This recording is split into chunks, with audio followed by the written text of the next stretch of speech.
हमारा नैहर जाई एक बोरा ओकरा बाद कुछ होई। अरे बुचिया आगुल का हो है ये दादा पकड़े माई पकड़। अरे अरे वाह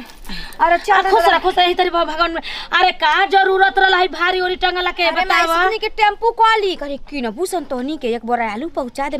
हाता ना त कुछ दिन चली नु। अच्छा दादा ठीक है। अरे हम जात रहनी दुकानी पे हो दादा इथे तहरे खातिर सामान ले आवे खातिर रहे का काला आलू चप बनवावत रहनी ठीक ना। बने चल हाय ले जाई परसो ले ला आजा घर पानी पिया तले हम। अच्छा कहां बाईसन घर आई। हां चली हो दादा चलो अब आइए गइल बानी बाजी केने बजे मर गइल जा का है दादा इतना दूर से अपन छापाला बुझा दी। अरे पकड़ अरे आलू देखिए हो देखिए। अरे बाप काहे आता ना लिया देनी ये काहे आता लिया देनी है हुरे खातिर तू लोग के लिए आईनी है गोल लगातानी। आ खुश रही आई हो दादा डांड के त बुझाता कि गलती हो गई। छोटको पानी ले आओ दीदी बाप लेवा पानी का नहीं खु खाइले का कि हमरा के देख के बिसमा दे तार बोलिए नहीं के निकलत नहीं बुझी जैसे काहे कहत नहीं कबे से बनाओ खाना फूट गई रहा का होइल बनी कबे के आवत रु अभी से गोल लागत खुशी रह बुझाला कि नाराज आलू का आंखें में माला छा जाला ना लौके आंखिया ले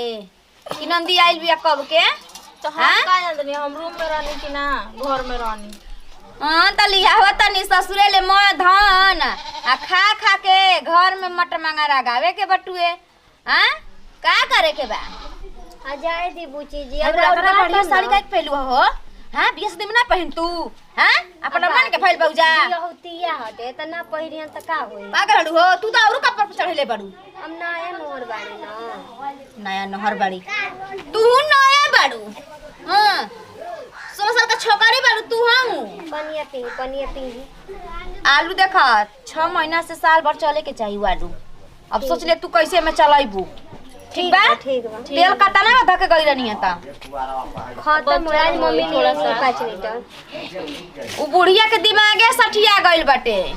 तो जाना तनी हमेशा बनते रहला रोवे आई दिन त बताई एक दिन मुर्गा बन रहे एक दिन मछली बन रहे एक दिन अंडा बन रहे एक दिन खस्सी बन रहे तो तनी लागत है ना। हां जोड़वा दा हो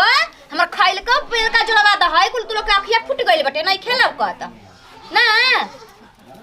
चली खा लिया तू ये पी ली पनिया आए के बाद आलू चप एकने जालू चपवा टमाटर तनी पीस टमाटर पीस जा हो काम हम नियर ले बड़ू जा आटा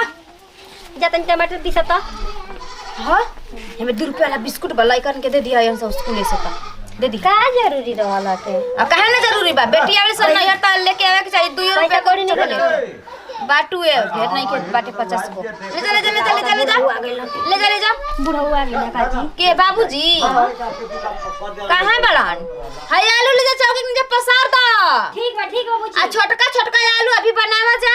आ तनी मीडियम साइज के बा पनिया पी के चली खटिया पे बैठी त ये ऊपर बनेगा जन बड़का बा वो एकदम बरसात में बनी ना त अथी हो जाई। छोटके आलू अभी तक ठीक लगी 4 गो आलू से बेसी मत बनाइया जा सब्जी। लइका हमरो घर के बाबा सनु बानर बाड़ा संसार ओकनी के तनकियो ना बुझाला का करे के चाही ना करे के चाही। का करते से बबुआ का रे दीदी गोड़ लागतनी जियो खुशी रह अपन की का रुपया के घरी तार आमदनी देखा दे का हाटे हऊ। अरे छोड़ ना का रुपया के आमदनी होता तू लोग के घरी कहां मिलता कुछ रे 250 कमाता रोज के ना। हां 133 रुपया तो ई काहे मोय जगह 250 रुपया मिलता लेबर के ना तेजू उतना नहीं में इतना जो लेबरे पागल देखा तारा के बता तनी मिलता तार महीना के पैसा तो दिन के 5 रुपया एक दिन के 5 रुपया अपन जोड़ लो पान पता के। हां पान पता के एक दिन के 5 रुपया जोड़ लो पान पता के आ थी माई के दे दो 5 रुपया मई से दाल के तेल के मसाला के आ जौन पैसा तारा बचत है हां देखा तारा कि ना धाड़वा मारम के कपड़ा फट जाई नतियू हाय कुलिटावा नु एक अंजुसिया करे लाई कुल जोड़ाइल बा बुझाइल। हमारा अकाउंट में हमरा जीजा के अकाउंट में ढील दिया पैसा आ पैसा जुटाला जा आ ओकरा बाद तू लोग के हम बनवा देतानी घर ओकरा बाद करवा देतानी पटिया ढलवा देतानी नतियू तार बियाह ना भई रहे ओई गई कतना हम पैसा जुटावनी अथी क पेट काट के त दुगो भाई घर बनल कि आज सुता तारा घर में ईटा के घर में सोच ईटा के घर में हां ना त माटियो नसीब ना होई त बाबूजी के रहन पर तो बाबूजी पिया करे पाहुन 75 रुपया रोटी डाल दही। हां डाल द जरूर बच्चा त उहा में डाल द आ तार म जोड़ के हिसाब क के 6 महीना साल भर बाद जितना पची पैसा तार म हम घर बनवा दे मोकर जान जा बबुआ। जीव देखो जीव बहुत बड़ा बटुए जीव चाहे तो कुछ करवा दी स्वाद लिहल बड़ी खराब चीज कौनो चीज के मार भात पर दिन काटा जाए अभी ओकरा बाद जन अथी होई त है कुल कातना बढ़िया शर्ट पहना के काम बटुए कोई के 12 तरह में ना पहिनता जा। हां तू लोग त अपना मन के हो गइला जाए एकदम अब बुझाते रहे तार में रोज झमकावले बिया तूहे ने झमकाइले बुझाते कि तोरा सार के तरह बारात जाता तेरा सास के बियाह होत नहीं के ना होता ना ना ना ना तब काहे को पहने के झमकाइले खोल देता नी ना कि घरे पुरान दुरान फटल आथी क के कैसे दिन काटी त पहिना तरह झमकावा तरन जा चल चल नतिया चल उठ चल यार बन चल खा ले चल आओ तनी चल लियाल बनी पाले जी बिस्कुटा हां पानी फेंके खा ले। अरे पार्ले जी का बिस्कुट लाइल बड़ू बताओ होई हमर बहिन ही है बड़ बहिन ही कतना हमर के बुद्धि देती है ज्ञान देती है बबुआ नीमक भात मार अचार प्याज खा के दिन काटा जा रे हे जो विपत पड़ल बरे साला हम 133 रुपए कमाए वाला हनी कमजोर समझता ही सो लगले 142 रुपए होके वाला बा। हां चल हम ना खाई पाब रोज हमें थी तो कैसन हो जी हमार शरीर बताओ आई बकरा बकरी जवन है घर में नहीं पोस देला ऐसा आ साफ करे के बेरी है बुढ़ऊ तनी है जा के सरिया साफ काहे ना कह देता अरे कहियो कटा जे बुझा बाबूजी बड़ा जमा बाबूजी का कतरा प्रणाम करो तनी। अरे हमारे हीरा खुश रह कब अइले रे अभी त आते बनिए बाबूजी भइल आधा घंटा 1 घंटा भइल। बताओ ई गांव के समाचार अपन सब ठीक बा ये बाबूजी अपने सुनावा जा अच्छा सामा कया बनवा ले ल। अरे आई सरकारी हॉस्पिटल में है फ्री में बनत रहे ना त कनी है ना कि रोशनिया तनी है गड़बड़ा एकदम है कम लौकत है ना अब लौकत नु चका चका है 2 कोस के है दूरी तय कर लेता है एकदम मेजल सीधा लौकत है। हां कनी है ये बच्ची है आय सम दिन हमार कैसा नहीं रे ठीक बाड़ी उन करो आंखें बनावे के बात कनी कि सरकारीए में हमू बनवा दे उन करो बूढ़ी के अपना कनी हे बाबूजी सने हमा दिनों पर दिन अब रोज सयान होती है त कोनो करथी थी करत रह जा लइका का देखत रह जा। ये बच्चे अब तो से हम का बताई हमार समय अब थाक गइल। हां बाबूजी हां और बियाह शादी कैसे है करज महाजन कार्ड के भइल रहुला के समझावत ना हो सो के है बाहर ना जाई कमाए नतियो के मनिया दू थप्पड़ कहनी है कि तोय झमका के शर्ट कहां जाता रह हैं बड़ी बड़ी तो समझाइनी है बाबूजी अब ना समझियन जाता हमारा का करे के बटे लद के ले जाई एगो लड़की है वो करे अब टेंशन में हम जिंदगी है बितावत है टेंशन को छोड़ा बाबूजी हमारा टोलावा पर ओकर में मौगी भाग गइल बिया चल आ हाल है कभी बियाह भई रहुए कहिया के भागली अरे भइल 2 महीना 3 महीना तनी उमरदार हटिए नतिया ओकर 12 झर गइल बाटे आ लइका सुगर बा खाली 12 झर गइल बाटे धन दलो त बाटे तनी उमर में तनी अथी बटे बबुआ वाला तनी बेसी होई रहुला ले बेसी होई आ बाबूजी सने हवा के बियाह क द खोजे त सब कुमार लइकी जल आ दान दहेज ना लागी तिला का अपने मन ही करे के चढ़ा दियन सब कनी के पैसा दे बियाह करे के मन दे तरन सा काहे कुल बवाल करबा कर के हटावा ओकर बियाह से त हमरा देही में जोरे जाना रुपया पर महाजन का हाल काट से पूरे ना बा चल ठंडा लेके आल बनी तोर रुक तोर दुल्हा के बात करतानी रुक अति र आ जानता है बाबूजी ओकर खेत बटुए घर बटुए जान जा काका के बनवा देला हो समय हां जान तरा काहे ओकर मौगी भाग गइलिया ओकर बड़वा नतिया के झर गइल बाटे ओकर दातावा टूट गइल बा मार कइले रहन से जल आ कोनो मार देले बा मुंहे पर दातावे ओकर टूट गइल बाटे केकर बियाह है ओकरा से चुप रह खोजतानी तोरा खातिर हमरा खातिर ओनसर मत खोजो कैसा लेबे जैसन जीजाजी बड़ा मरम थप्पड़ से मुंह बंद जीजाजी बड़ा काहे बतियावत है रे तू काहे ना घर जात है अंडा लेके बा भाई के करे जा खइबू बैठ के कि भगबू ने बुझ जरे अब समझावा सन एकरा के तो ए जो हवा अंडा लिया के इधर धइल बड़ उबाल नहीं खेते के लेके ऐसे ही खाई चुप रहे माई रे उ का है बतिया बे डरिया तैसे रे का बच्चा खाली ओकर बेचारा के दोआ के दागी बटवे रे माई ओकर में कोनो पय नहीं के सने हमा कने दे तरह से 2 लाख रुपया जान जो जे बेटिया के 2 लाख रुपया मिली ओतनी में करा के क ध के सस्ती में भगाओ बताओ सियान मोतिया कुछ ऊंच नीच क दी त का होई जो चल जाई अब आजकल कुंवार लड़कन के बड़ी बढ़ गई भाव 5 लाख 7 लाख 8 लाख मांगा तरन से दान कर पढ़ाला हूं नहीं के ना मैटर ही कहीं फेल या एकर ढेर बियाह वही ले ना होता ए बुढ़ा चुप रह बुझाला ना कुछ हो आय अच्छा ये बताओ बुचे ई बात तो ठीक हो हतरे बने जुग जमाना खराब हो लेकिन ये बताओ अगर दुआ लइका ले कर दे हम बियाह त केहू का कहे टोला मोहल्ला में के आदमी रे त एकरा कना रहे त जा गोविंदा के दामाद बनाला अमिताभ बच्चन के दामाद बनाला सलमान खान के दामाद बनाला जा खोज अब बाक बुची ऐसे काहे कहत है मैंने बताओ लइकिया में हमरा कावन चीज खराबी बा मान तनी मैट्रिक के परीक्षा देले फेल हो गइल फिर परीक्षा दी सुन लो बाबूजी का पगलाई अब सुन तो लो हम कुल घर के ड्रामा से हम पगला जाई कार ये पैसा जो देता सब कर मंदिर को के हटा दे हमनी के मत काम ना आधा करत बाबूजी के नाम पैसा जमा कर दे सनेवा जाओ अपना घरे दुआरे अगर मान लो कर मर्द बाई जना से मरियो जाता तो सनेवा के दोसर मर्द मिल जाई माई क्यों ने लिखड़े खड़े उतना कर दौलत बाटे जान जो ए अब बुची देखो देखो बड़ बेटी हसन तो हनिए ऊपर हमनी के ना जा जैसे कहबू तो वैसे हमनी के कइल जाई चला बनल पकौड़िया खा ला ए चला बाबूजी तब बात चलाई जो है बात करिए ना बात करके क्लियर करा दे कर दल जाओ का त कइले पड़ू का कइले पड़ू हो हमारा सनबा के तू लोग के भोजन चलता तू चक चक कइले बाड़ी चल खा ले चल चल भौजी तोर बोलावते जो खो चल हम आवत नहीं ए बाबूजी बोला चलो काल लइका के हाथ पे 200 400 ध के बांध दो सही कहते ना तो फिर कहीं बहक जाई ना केनियो के ना होई ना ए बुचिया अरे आ चलू दुकानियों पे नु ढेर पैसा हो गइल हिसाब करवा दे चलू चल कदी मैं ओई खाती आई नहीं कि मत फाइनल चल। कर देबो चल ए बाबूजी जासा उ देखा सा अपन है तोरे ऊपर है मैं छोड़ले है मम्मा निकलन से हमने अपन टीम में हमने के परिवार की वीडियो चले तो लाइक शेयर कमेंट करते रह जाइए सबके साथ विदाई अगले दिन फिर से मिलते हैं बाय बाय कौन ही ये छोटा की एक बार झड़ुया लगा दी है तो ये दीदी साफे बा ई नहीं की जानत कि सुबह सुबह उठ के एक बार झाड़ू बाप लगा रे दे बाप बताओ हई हातना बेरा हो गइल हमरा मीटिंग में जाए के बाबे झाड़ू लगता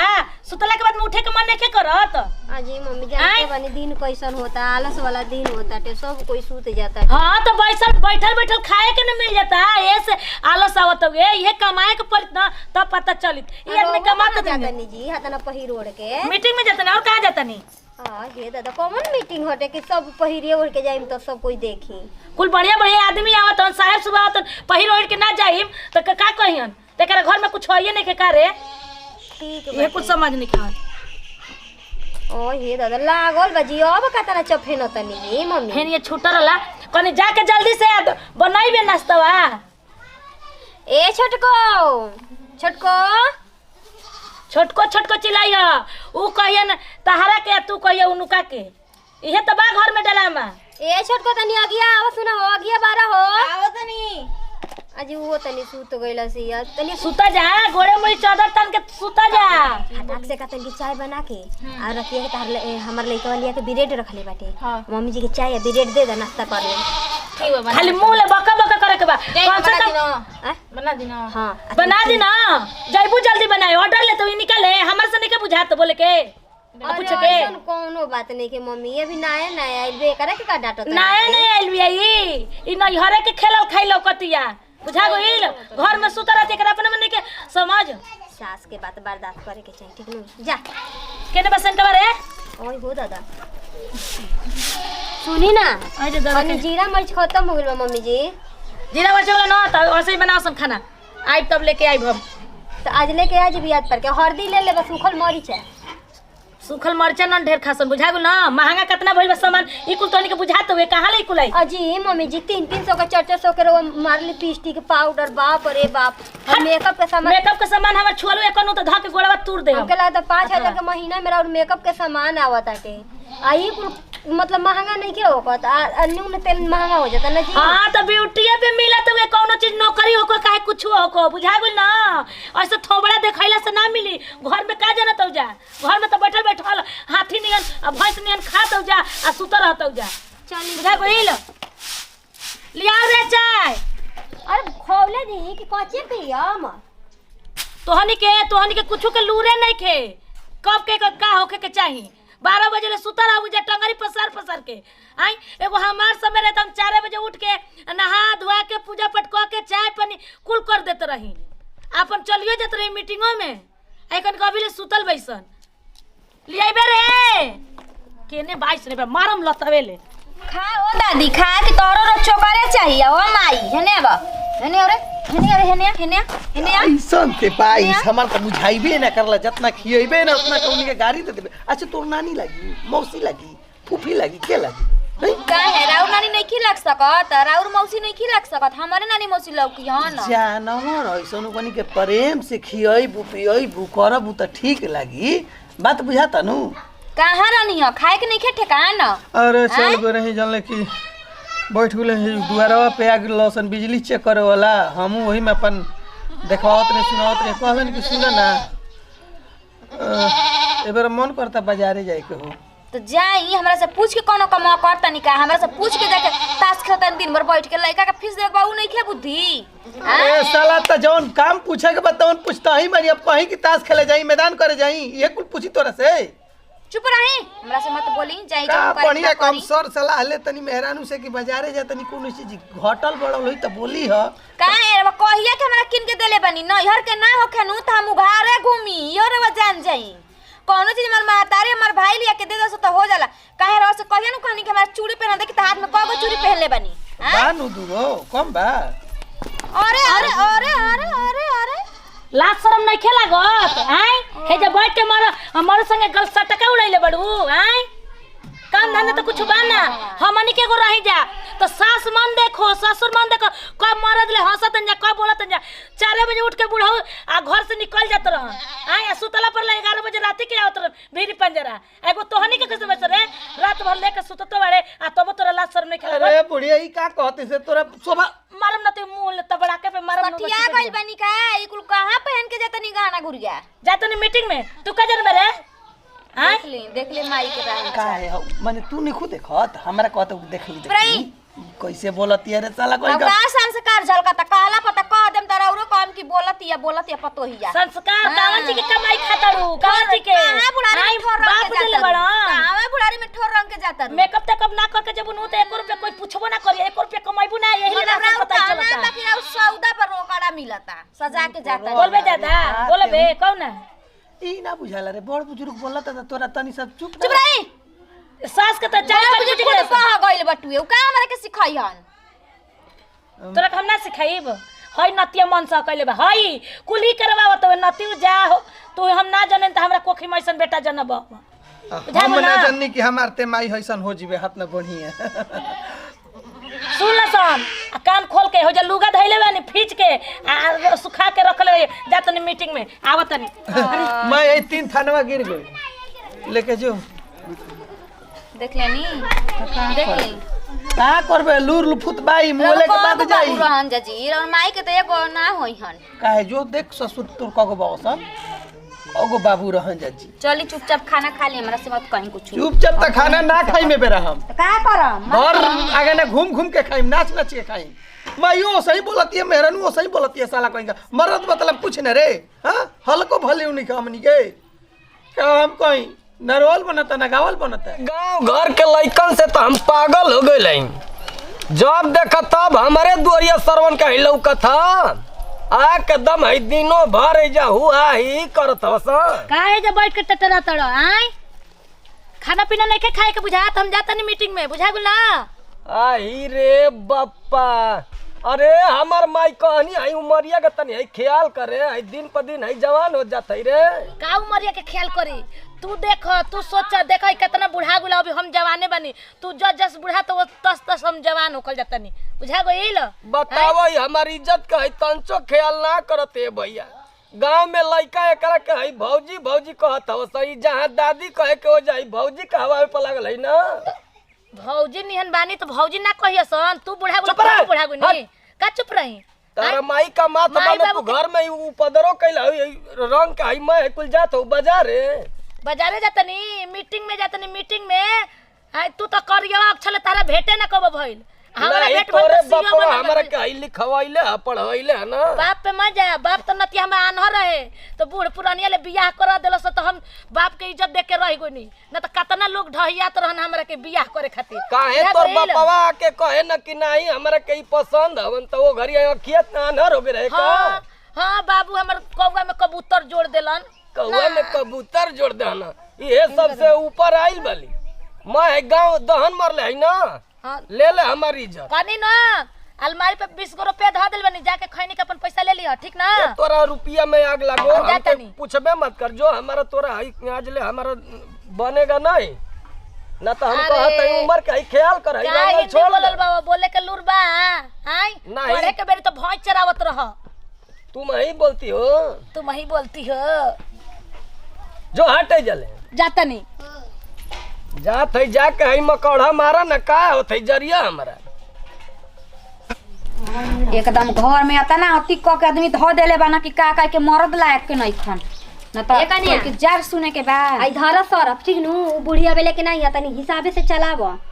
हाजी हम उनका साया साड़ी ना फीचन जान जाई रवा खुश रहना चाहे नाराज रहना चाहे रवा कुछ कम आता ना उतरे आए के चाहिए सास के हैं मार झुलनी छापा पहन के ना बेटा ले लाज बा ना बेटी ले लाज बा जाके वहां के सामने मार ओठ रंग के कच्चा कच्चा हो जात के खून कचर ले बाड़ी देखावा तनी समर त लड़की का पार पर चढ़ल बिया बियाह करके ओकर त न क्यों टेंशन बा बूढ़ी के। अब बहुत तनी नु कि सौदा सजा के ना जब नाम मिली पैसा बताई त बेटा के सामने ये को कहे के हटुए। अच्छा ई बताओ कि त सब बुझाता कि कोनो 2 नंबर के धंधा करे जाता नी उहा के करे करते बाड़ी हमें दूर आए नहीं के मीटिंग करे जाता नी मीटिंग करे मतलब होता ना झमका के का जरूरी बा कइला के का जानी के जाला झमका के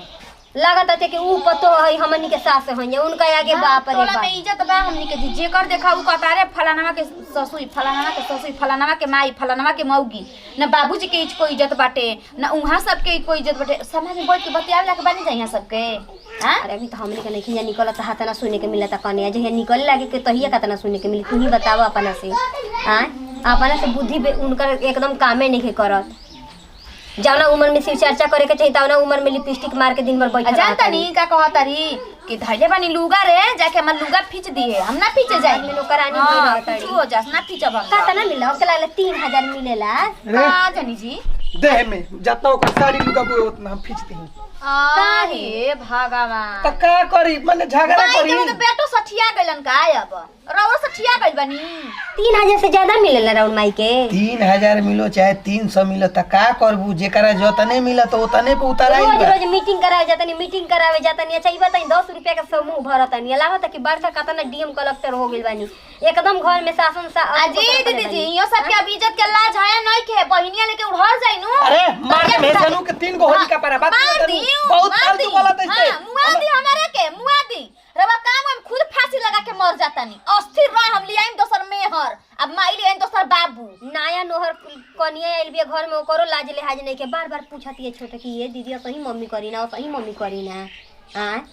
ओ करा के कह तड़ी कि कतरा चटकार लुगा पहले बाड़ू है हइसे कहे के तई नया नोहर न उतरल बे रोवे बताई अभी 2 दिन के कनिया उतरल हिया। अरे 2 दिन के उतरल चाहे 4 दिन के ओकर रूहे लूर रहन बु त का करबू जा नया तो नहीं देखत जा तो नहीं जन के उतरला 5-6 बरस होए न गइल ओइसे तो हमनी के मुसमात बना के रखल चाहतली घर में कनी के लिपस्टिक खत्म हो गइल बा जब मलिकावा भइल बानी सब रुपया रहुए बैंक में उतरत ताटे तो हमनी के करे ले मांगे के आ का जानी के करे ले मांगम ओतना जन कर जा छोड़ जा माई के लुगा पीछे दे रे, माई के लाओ रे। लुगा मत छोड़ाई दे, आई दे। माई के लुगा पीछे दे अपनो लुगा दे रे फिर दे ले दे अपनो सरिया दे ले जाई जाई लेके आवत नहीं जाई लेके उतराइल बन त बुता जाई जाई हां ले खींचिए देतनी हम ये सब के त मनवा बढ़ाइल बन देखत नहीं हार कैसे करत गइल नहीं हो कनिया हार गइल बना जा बुढ़िया ले बुढ़िया के जब लाज लिहाज होइए नहीं थे तो दूसरा कोई के का अथु करे के बाटे बाबूजी के त एकदम कुछ में जोरते नहीं खीजी देखत नहीं हो के कौनो में उनकर बस गिर के छोड़ के उ बियाह कर ली है ना अपन अभी जानत नहीं खुता तने नहीं जाई थी ना त वहां के सच में फीचे लगा मुंह सठिया गइल बनी मुंह के बुद्धि भ्रष्ट हो गइल बा का करतन जी ए सनेहा बुची का बाबूजी आई के रोवा कहां रह लुकाई रहतनी कितना मीटिंग में लेट हो जाता है हैं भीड़ ले तो माथे दम दर्द होके लागत है इतना हाला कर देते सन मेहरारू सब कहां घुमतड़े रे आ गइल पूरा गाँव घूम के गाँव मरत तो बड़ा बस ठीक है गाँव घूमे गोरा नहीं रे हैं माई माई ले ऐसे ऐसे बोला तारू दादी हमार हाँ तो इतना अति कर रखले तो का करी का करे हमर माँ सहेली कहती कि तोर माई ही है कि केहू के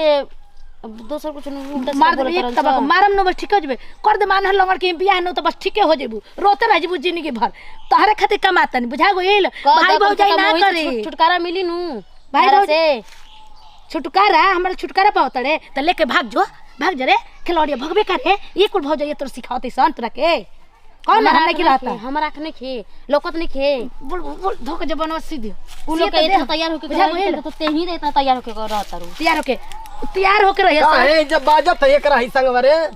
बाजा तनी आगुल चरचराए नीमन बात मार कर ना में जा तू मार जेता त ठीक रही बुझा हम ही उलट जाई तू तो है जदम पूरा हीरोइन बन के पूरा फिरंगी लेखा उड़त रह तो हम हीरोइन रंग लाई औरी मुंह सुना हम हीरोइन बानी तो चुप रह हीरोइन रे। हम तू हीरोइन नहीं कहां काहे कर संग बतियावत है हम अपन काम से जात रहनी हां हमरा के लगलिए मारे कहते तो लू लंगर के बताओ भैया ई गांव घर में ई डनिया हमर मां इज्जत के है धजिया उड़ैले या डाइन तहर माई होखस चिलरिया पे जौन गोली तेवन बुझा गुनु कहां पे जाता उधर करे जा तनी फांसी लगावे चल बे मर जासन हम जाना तनी ना रहनी ये मेरे घरे नु तो तनी के सिखैले वैसन हो नगिनिया आ वैसन हमरा घर में तो सारा इज्जत हमर ले रहली जाना तनी उ लइका नु बारन के सीख जाइए लइका बारन तू बेटा पतो वाला भइले लगले ना तो नुतकर वाला होइए गुल भाई इस अब माने कोहिया तोरा रूल अच्छा ई बताओ असहु तोरा का आदमी चिन्हियन असहु आदमिया चिन्हियन ई बताओ जब हम नौकरी करतनी आ समूह में के सीएम बानी तो हमारे ले सब काम होखेला तो तनी बढ़िया ले ना जाई तो आदमी बढ़िया ले साहब सुबह बतिया है ना हमरा से तू अच्छा ही बताओ तोहर पता नहीं हम जाई। तू समूह के सीएम है इसके बिहार के सीएम है हमर तो बुझाते नहीं खे तू ही अब समझा बिहारों के सीएम लगले बने वाला बानी बुझा गइल ना चुप रह जा कौन आई रह रे हौ दलानी पर हमरा ले पूछा था ना कि कहां है मैडम जी वो सर के हमरतिया मार के लाठी ले उलाट देला रहती देखा चलो, देखा आगे मैडम जी चलो। कहा तो सलाम करला से तहरा ले बूढ़ हमरा के सलाम करला से अरे जोरे करौ छी बुझा गइल ना जो एकरा त हम पगला गेले ये जो कुदारी ले ले जो ठीक है जा तनु अब तोर माई नहीं काहे रखल बा तोर माई अब चेंज हो है ने तिकवा तोहरे चलते वो बिगड़ल बिया बात बिया खलता ऐसे करेला ऐसे कबो कर महीना करेला हां त का करबे बढ़िया रे दबा कहीं कबो मार दे तो फिर हमरा शरीरिया कहीं खत्म करे पे लागल है तब का मुंह से भाई भाई करला हां दूध तबला के मरता घींच के तार मेहरानू नहीं हमन के मरम जत गांव समझ का कही ना त अब हम मारब देखिए सब एक हाँ। चलते है तो हनी के बोलिए तो मत ये कैसे मारत है उलट जात है कि नहीं। नमस्कार प्रणाम हम निकिरण सिंह हमने का अपन टीम भाई हमने के वो परिवार की वीडियो दिल से लाइक शेयर कमेंट करते रह जाइए सबके साथ दी विदाई अगले वीडियो में फिर से मिलिए बाय बाय बाय।